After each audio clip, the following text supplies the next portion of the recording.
St. Louis. Welcome to our very first Live with Laura conversation. I'm your host, Laura Hettiger. Several times a week, I'm going to be joining you from our brand new podcasting room right here at First Alert 4 with a different person from our community to not only talk, but to listen and to learn, to listen to their journey, their passions, and to learn about what makes them them and how they then show up for all of us in St. Louis. I'm really excited about this new opportunity.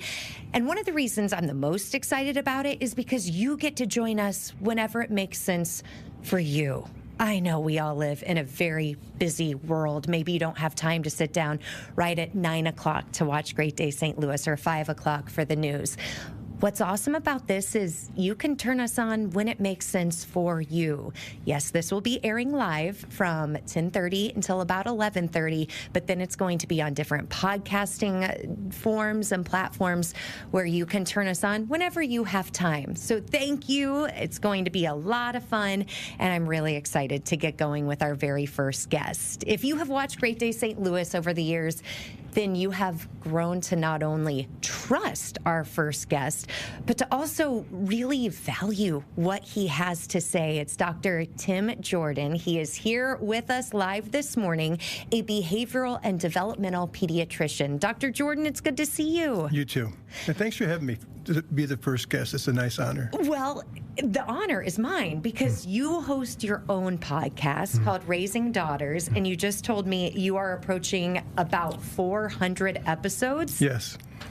What has that been like? It's been really fun just to learn the medium because it's different. And a lot of it's just me talking, but I also interview a lot of authors and interesting people. And most people like being on the podcast, so it's fun to get them just one-on-one like that.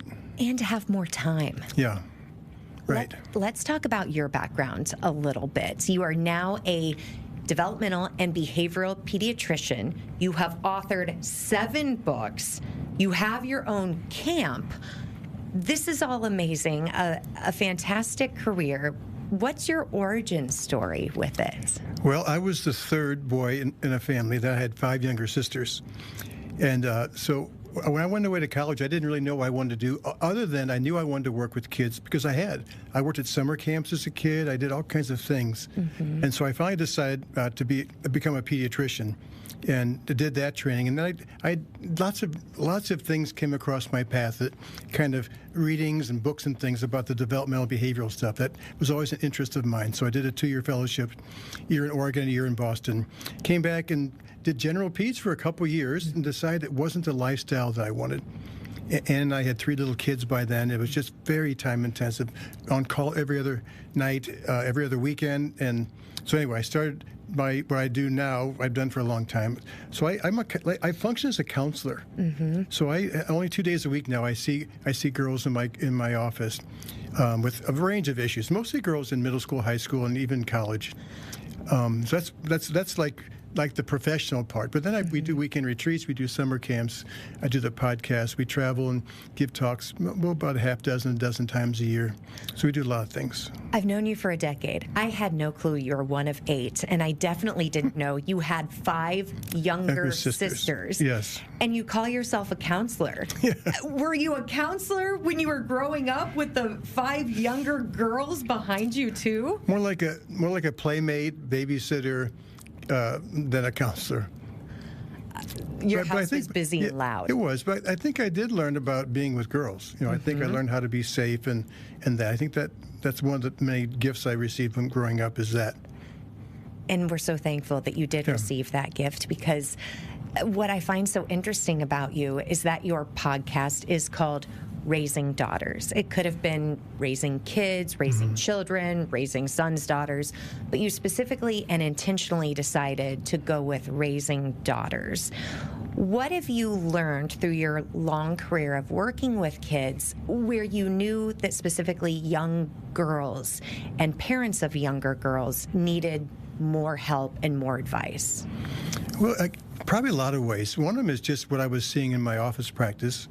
Also, like our weekend retreats and summer camps were co-ed for the first, we're like 36 years old. I think it was like the first 15 or whatever years. And then what we realized was what we were doing was more girl-friendly if I can say that in this day and age. Just sitting in a circle and talking about yourself, talking about your feelings. We needed a different vehicle for boys, and I wasn't that interested, so I did put a lot of energy into reading and doing lots of things. So it just sort of gradually shifted things into just being girl stuff. And I'm so glad we did, because I think girls, for what I do, the retreats and camps and everything, they need their own space to do that kind of work, if you will, not having boys around to distract them. 36 years, and you are still doing it. Please take me back to the late 80s, early 90s when you started these camps. What were some of the concerns that girls had during that circle time back then? And are they much of the same concerns that girls in 2026 have today? What I think has changed, what I see a lot more of now, is stress. Just stress from all different directions. I think from the academics, schools are so much more intense about grades and about going to a top college and starting that process younger and younger and younger. There was not as much emphasis on the club sports back then. Back then, you'd play 15 games of softball in the summer, and that was it. It was great. And now you're traveling around the country, and you're playing games year round in those sports, and everything's so much more intense. And the parents are more intense, and the academic world is more intense. The sports world is more intense. So everything is so much more intense for kids. And so I think they're absorbing all of that. And I think that they're stressed out a lot. Even hearing that answer stresses me out, thinking that this next generation of girls have so much pressure on themselves, because I'm guessing if they are experiencing that at 8, 9, 10, 11, 12, they are going to continue to experience it when they're 20 and 30 and 35 and 40. And that's, as a very stressed out person, that's not a fun way to live. No. It's like never enough, and they're always trying to please people. Way too much energy about pleasing other people, not enough about what do I want to do, what am I choosing. I see so many athletes who are in kind of middle high school these days who are burned out. They don't even want to play their sport anymore. They hate it. And I'll say, why are you still doing it? Because they said, I can't quit. My parents would be so disappointed. They put so much money and time and energy into the sport. My coaches would be disappointed. They're so not wanting to disappoint other people that they just kind of trudge along, even though they're ready to quit, because it's not fun anymore, because it's become like a business or professional endeavor, if you will. So what's interesting with you specifically is you have the trust of the girls to share this with you. Do you then tell their parents how they're feeling? Do you help them figure out how to tell their parents too? I'm very clear when the girls come in with their mom or dad. And I'll say, I will never talk to you, mom and dad, without your daughter being present. She needs to trust me. She needs to know that she's not, emptying her soul to me in the office, and then I'm going to go tell you. So I tell them, if you call me and say, what did she say? I'll say, get her on the phone. But like yesterday, I saw a girl, and they're struggling in their family. The parents are struggling. And so I told, both of them that it was going to be a private session. I talked to them together for a little bit, then I talked just to the girl for most of the visit. But there were some things that I wanted to tell the mom, so I asked the girl, it is okay when your mom comes back in if I tell her this? Like, this mom has been bad-mouthing her dad, and they're struggling in their marriage. And so I said, is it okay? I said, it's one thing for you to say that. It might be another thing if she hears it from me. And she said, yes, I would love for you to tell her that. So I'll ask permission to share things with the parents I think would be valuable. Something that I read in your biography is that so many times, let me go. It is unscripted, but I do have a few notes.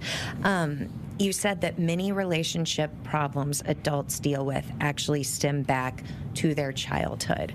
In this scenario, I would assume 50% of marriages end in divorce. A lot of kiddos have gone through a divorce or struggles with marriage. But I would assume for kids who maybe don't have an outlet like you, and they see the friction of their parents and the bad mouthing, then having that in their childhood that they can't work through then, is that what you're talking about could show up as adults too? Yes. My wife and I, before we started the camps, we went through a 2-year training process to be able to teach these weekend retreats for adults, personal growth. Very intense and very emotional. It was awesome, and people really got a chance to get in touch with stuff from their past that was maybe holding them back now as adults. And most of the stuff they were struggling with now had the seeds from when they were kids, just unresolved feelings, unresolved issues that they had never taken care of that were now, there was a famous psychiatrist who called it ghosts in the nursery, things that you experienced as a kid that would come back to haunt you in your parenting, because when we have kids, as you know, they stir up stuff. And so that's why we started the camps. I thought, why are we waiting until somebody's 40 or 50 to handle this stuff? We could do it while they're going through it. All these sorts of just everyday, quote unquote, kinds of issues. What are some of the everyday issues that you notice adults struggling with that they might, A, be passing on to their kids, but B, they still have hope to deal with and figure out? Well, like an example might be a mom who was shy as a kid and didn't have very many friends and was alone a lot or very lonely. Now they have a daughter who's also kind of a quiet introvert. So now, by God, my kid is going to have friends. And so she's pushing this girl to be more outgoing and to call people. And this girl's like, that's not my style. And so the mom's not aware of where all her energy is coming from unless, she learns. And then once she can make the connection, she can go, oh, this is about me not wanting her to experience what I did, but I need to understand she's not me. She's a whole different context around her right now. And so you don't want to bring that energy to her. Then she feels like you don't get me, you don't love me, you think I'm not good enough. And obviously that's not the message you want your daughter to receive. No, absolutely not. That's not the message you want anyone to receive.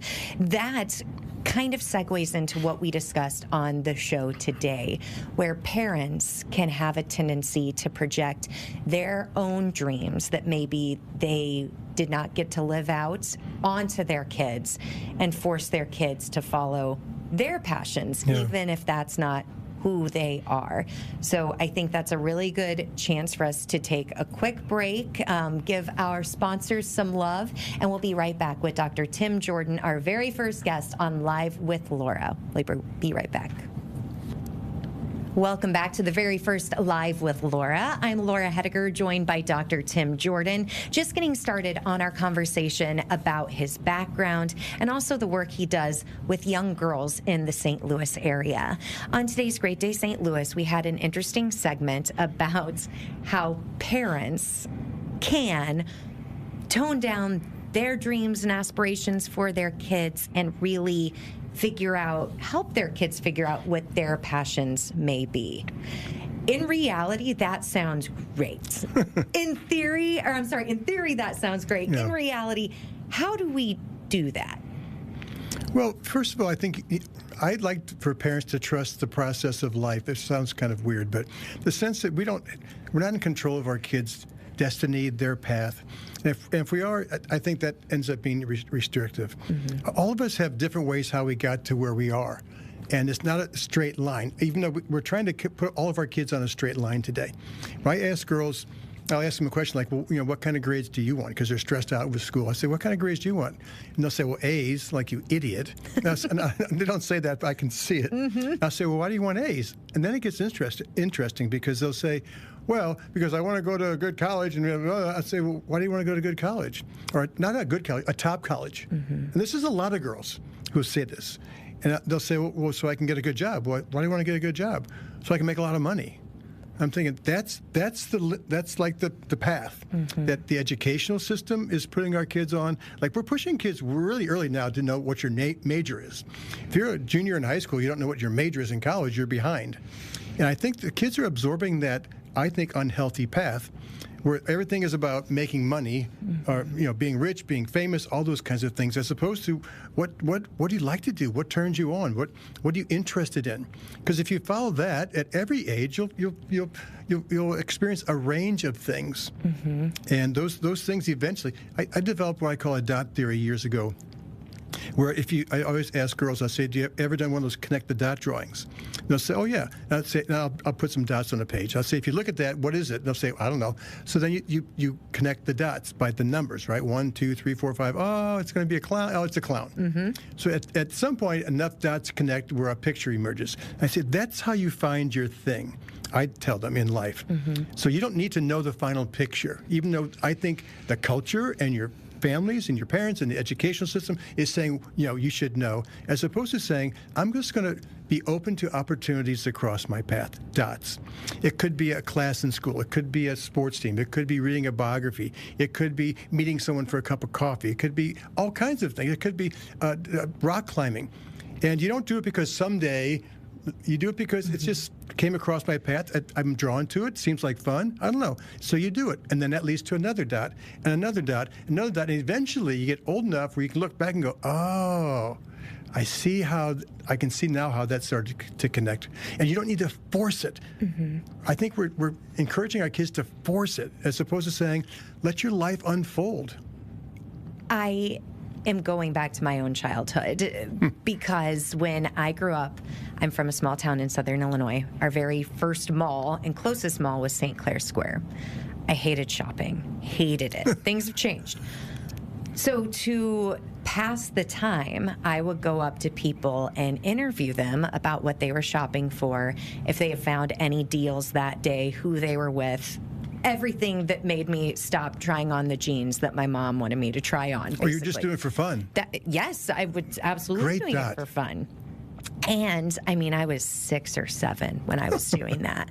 That's and so funny. My parents say now, it was all right there. Yeah. Never once did it cross their mind at that age that I would go into journalism and interviewing people for a profession, because that wasn't a thing. That wasn't a traditional job back then. This was the 90s. So I find it interesting that dot was there. When I talk to chefs off camera, they'll always say, oh, well, I always liked working with my mom when she was baking in the kitchen on Sundays or Saturday nights. Again, not necessarily a traditional job. So how do you suggest that parents do take the pressure off their kids to find that thing that does make a bit more sense in the real world? Just by encouraging them to follow their passions and their interests at that moment in time. And it's okay if those interests change over time, because we changed. We're not the same person we were 3 years ago when we were really into whatever it is, when you were interviewing people in the mall or whatever. We changed, our interests changed, and I think if parents allow kids the autonomy to choose those things, then kids get more into whatever it is that they're doing at the time. They invest themselves more. They put more into it. They're willing to work hard, persevere, push through obstacles because they love what they're doing, because they chose it. And then if they decide that, okay, I'm done with this and move on to another thing, they've learned so much about themselves. What am I good at? What are my aptitudes? What am I interested in? What do I like? What do I not like? You learn so much with every one of those dots, if you will, that leads you to the next one. I want parents to trust that, process. Let's talk about your camp a little bit. What is the name of it? It's called Camp We Loci, which stands for We Love Kids. It's a made-up name. It sounds Native American. That's why we did it 30-something years ago. And how often do you have these camps? At this point, we have 6 weekend retreats during the school year. 3 in the spring, 3 in the fall. 1 for grade school, 1 for middle school, 1 for high school each semester. Then the summer we have 2 separate 1-week camps. 1 with grade schoolers and middle schoolers, 1 with middle schoolers and high schoolers. I wanted to bring this in now because I was blessed with the opportunity to MC your trivia night 2 years ago, and I was really impressed that some of the workers that night who were making things happen, aside from you and your wife, were former campers. And I believe there were a few that current ones, sure, that had come back from college or had even graduated from college. Now that those girls have the gift of hindsight, what do they say to you as they look back at their path to where they are now? Do they say, yeah, you were right, probably shouldn't have stressed so much, I wish I would have listened more and calmed down? One of the things that they say is, you ruined our dating prospects because our standards are so high, and most boys our age cannot meet our they're looking for emotionally intelligent young men who, it's hard, that sounds horrible, but it's hard to find them when you're 18 or 22 or whatever. 30 or 40. I think what they say is, I think that they realize that they're so much more self-aware than their people their age. They understand themselves, they understand other people, and that's such a gift, I think, no matter what your career is, or no matter what you're doing, to really understand yourself and what makes you tick and what your triggers are, and learning how to handle your emotions in healthy ways. So those are really important life skills. And I like that you use the word gift, because it really is. And as I've become a parent, I have really tried working on myself more to make sure whatever insecurities I still have, that I don't project them onto my own children. But it is amazing that we're talking about emotional intelligence so much more. I know you come from a very different background than I do, because you are a physician. I feel like in general, the conversation about emotions has evolved a lot, really in the last decade. Are you seeing that? I think so, yes. I think not enough, but I think yes. I think in general, I think the culture is a little bit more aware of the importance. I think some people judge it like these kids there's so many kids are stressed out. Well, they don't have nearly as bad as we had it and all that. But the stresses are different today than they were 20, 30, 40, 60, whatever years ago. And I think a lot of the stresses is because what kids today do is instantly put out there. Yeah. How much of social media anxiety or technology caused anxiety are you seeing in the girls that you work with? A lot. And I think it's because they're starting on that way too early. And I tell parents that I don't think they should be on social media till at least high school, and with a really good track record. Meaning track record of, are they mature? Do they make good choices? Are they so insecure that they're so worried about what everyone else thinks without the device? Because if you're worried about those things without the device, then you're really going to be in trouble when you have the device. And I think there's kind of a brick wall that society is hitting when we use the phrase social media. Some people are like, oh, well, just don't let the kid have a Facebook or Instagram account. I'm guessing from what you see and the girls you work with, it's not just that. I would assume it's also the instant access that a smartphone does give kids. Yes. And just the way things can spread really quickly, rumors and gossip and those sorts of things. And I think, rumors and gossip and all that is things that kids have to learn how to, the girls I work with have to learn how to deal with, and not to let it, derail them. But it's one thing to do that when you're just face to face at school during the day. It's another thing where it follows you home, and it follows you all the way till if you have a phone in your room, which they should not, but they often do. You're up at 2 o'clock in the morning scrolling because people are saying bad things about you. It just never leaves you. My girlfriends, I think the oldest child of my girlfriends is 8 years old, so still has not gotten a cell phone yet. But we had a girlfriends get together in Chicago this summer, and we were talking about when to get smartphones for kids. And a couple of my friends live in the Chicago area, and there's a big push right now for the kids to sign a contract, and I know you've heard of it, the no phone till 8. There's a better phrase, right? Yes. Okay, but till 8th grade, basically. Is that something that you're seeing more kids buy into, more parents pushing, more school districts pushing? I think schools are starting to put their foot down and saying no phones at school. I think that's brilliant. I don't think that they should be walking around the hallways, looking at their cell phone or in class or whatever. I interviewed some girls from my podcast.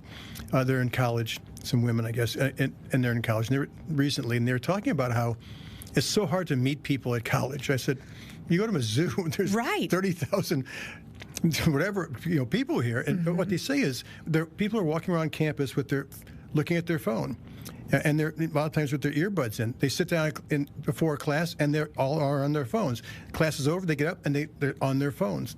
They say even at bars and at parties and things, people are on their phones. So it's really hard to really get to meet people. So what advice do you then give these girls? To try and find people, to even make agreements with like your roommates or the people on your floor, that when we're together and hanging out, that we all put our phones away. When we have get-togethers at our house for different reasons, for campers or our camp counselors, a lot of times we put a basket by the door so they put their phone in there.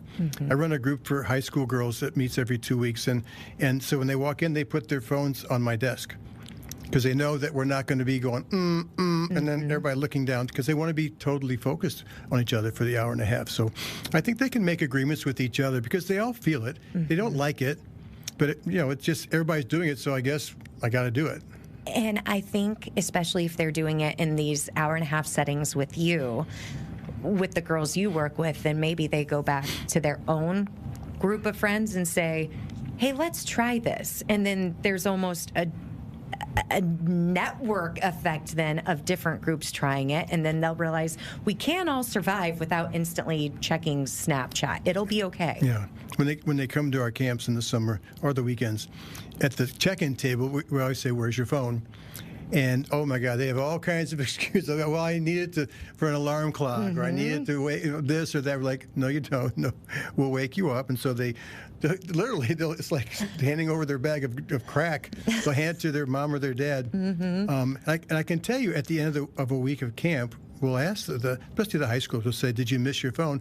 Nobody missed their phone. Because they were connecting and they were running around playing. They were all in the moment. At meals, we were actually talking to each other. We would sit for several hours after dinner, just on the picnic tables, just talking. They don't have a chance to do that because everybody's got their face in their phone. Okay, you have 3 children and 4 grandchildren. 5 grandchildren. Congratulations. Growing up, I am sure there was something that your kids wanted. And everyone has it. Everyone's doing it. Everyone's going to this party. Everyone. I think parents today are probably inundated with those when it does come to phones. What advice do you have for parents to stick to what they know is right, given that it's a constant thing, not only from their kids, but maybe also their kids' friends' parents too? 2 things. One of them is we used to have family meetings once a week, and we did it religiously every week for years, starting when the 2 oldest were probably like 6 and 7 or somewhere in there. And so we would make agreements together as a family about all kinds of things. But one of the things we agreed to as a family, it wasn't a rule that mom and dad said. The agreement was 1 sport a season. Because we had 3 kids, and that's if you're on 2 teams, that's 6. And a lot of parents, those kids are on several teams at the same time. So they all agree because they said they want to have family dinners. They want to have downtime. They valued that. And so I remember, to answer your question, one time when our son was, I think he was like 14, he finished his hockey season, like in early March, and then he wanted to play spring hockey. We said, well, you're signed up for baseball because he loved playing baseball too. He said, I know, but all my friends, everybody, and he was right. Everybody was playing spring hockey. We said, what was our agreement? We made the agreement when we were all not pressured, a sound mind, and we all agreed that was important. And so we said no, and he was upset. He cried, and we made an agreement. And so the agreement is 1 sport a season. Looking back, he was glad he didn't do that because he played a number of different sports. So that's one thing. The other thing is, I think it's good if your kids have 2 or 3 or 4 really close friends they spend a lot of time with, to sit down together with their parents, have a barbecue, and just say, what's our stance on this phone thing? When they're in grade school even. And if you can get the buy-in of everybody, let's just hold off until at least, say, high school, just as a, whatever, 8th grade or 9th grade. So then when they come home and say, everybody's got a phone, actually, they don't. You don't. Your 4 best friends don't either. And it makes it easier. It does. And my parents growing up would have done exactly that with my best friend. And we're now in such a weird society where we don't even talk to each other, where maybe it should go out on the parents a little bit more to get to know the other people in the school so you can have the reinforcements. Because back to you saying all the girls are thinking the same thing, there's a good chance the majority of the parents are thinking the same things on these 2. They're all scared. But they're afraid because their kids say, well, if I don't have a phone, everybody else has a phone, and they buy in, and then there's so much mischief. It was different when I was a kid too. I'm a lot older than you, but in our neighborhood, we all the parents knew us. Oh yeah. And so they would yell at us, and they would discipline us, quote unquote, if we were doing something wrong. So it was different back then because I think there was more of a sense of a real family or a community because of that. Yeah. can't tell you how many times Becky Rains told me not to do something. So, Becky, thank you. And then would tell my parents when I did do that thing. We are going to take another quick break. We are here for the very first episode of Live with Laura with our special guest, Dr. Tim Jordan. We'll be right back.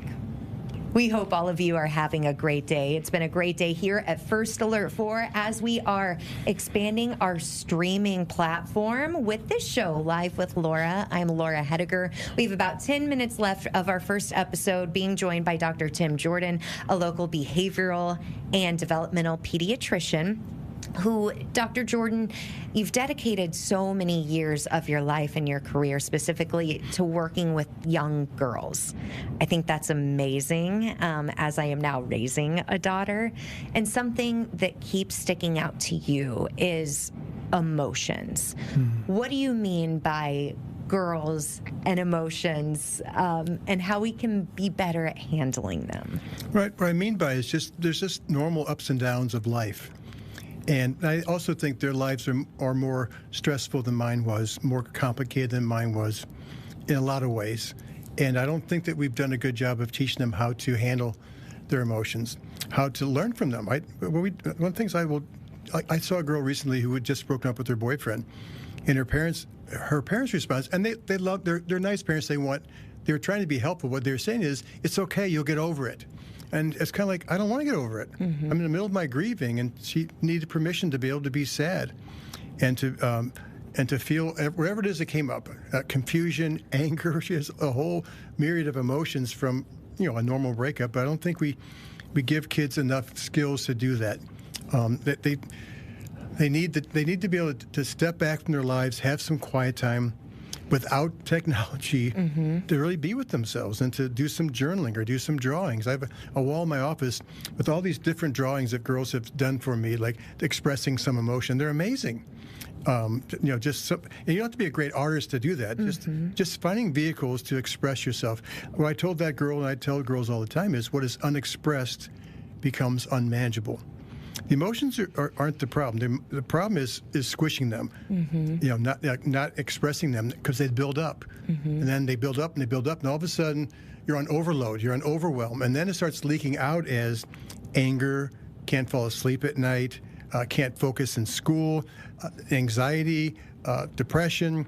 A lot of the symptoms I see in girls who come in who are depressed or anxious, a lot of times it's not like a disorder. It's just an accumulation of they're not taking care of their normal emotions. So it's built up to the point of now it's on overwhelm. And unfortunately, though, I know a lot of parents, step-parents, and caregivers are watching. I'm guessing not a lot of 12 to 16-year-old girls are watching right now. So as you speak to the caregivers out there are a lot of adults who might not be the most emotional person, and adults out there who are like the parents you just described. Well, just get over it. It's a high school romance. Come on, you're going to have who knows how many more of those. Yeah. What advice do you have for the adults watching as they're helping young girls and boys to deal with big emotions? I think all of us need quiet time. We learn how to cultivate quiet time, use it. All of us need healthy ways to express our emotions as adults as well. It's not just for teenage girls that journaling is good for. It's for all of us, things of that sort. So I think having support groups, having good friends that you can talk to, that you can trust. Also, any kind of personal growth. I'm a big proponent of anything you can do to know yourself better and to know what makes you tick, right? If I see a mom or a dad plugging into a girl some issue, then I have them think about what their daughter's there. I'll say, think about this issue with your daughter, and then I want you to fill in the blanks. What I see in you that I also see in myself is blank. Because a lot of times we get triggered by our kids and don't know why. Emotions come up, we get we get angry, and we're snapping. We're like, whoa, what is that about? Well, you need to learn what that was about. Otherwise, you're going to repeat it. Yeah. And so often I've heard from parents, and I'm starting to see it with my son, they're a mirror. Yeah. In lots of different ways, right? It's not, none of it's bad. It's normal. Right. And the only time it's a problem is if you're not aware of it. And so I told that girl the other day, I said, there's another girl I saw, her parents are having struggles. I said, your parents are sleepwalking. They're doing things that in their right mind, nobody would ever do in front of their kids. But they're not awake, quote unquote. They're so enmeshed in their problems right now that they're not I'd say they're like sleepwalking through life. And that's such a good point, because today, and you mentioned this a couple of times, life today isn't like it was necessarily when you were growing up. I just read an article that I pitched for Great Day on parents.com about childcare's impact on especially moms' mental health. And without a doubt, I see it. Daycare called out 2 days last week. My home district was out all last week.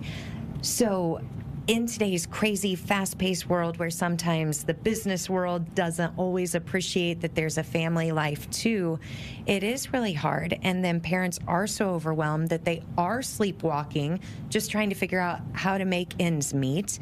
They're not being the parents they want to be in a perfect situation. So what advice do you have for adults who really are doing their best, but maybe are sleepwalking through life? You have to decide what's important.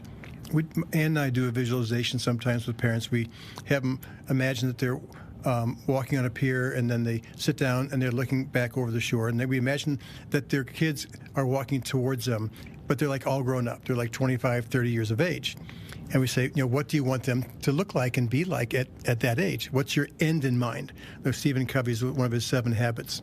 So we'll make a list. And we've done this in 17 countries, giving talks. It's always the same list. Even in Asia, the list was the same.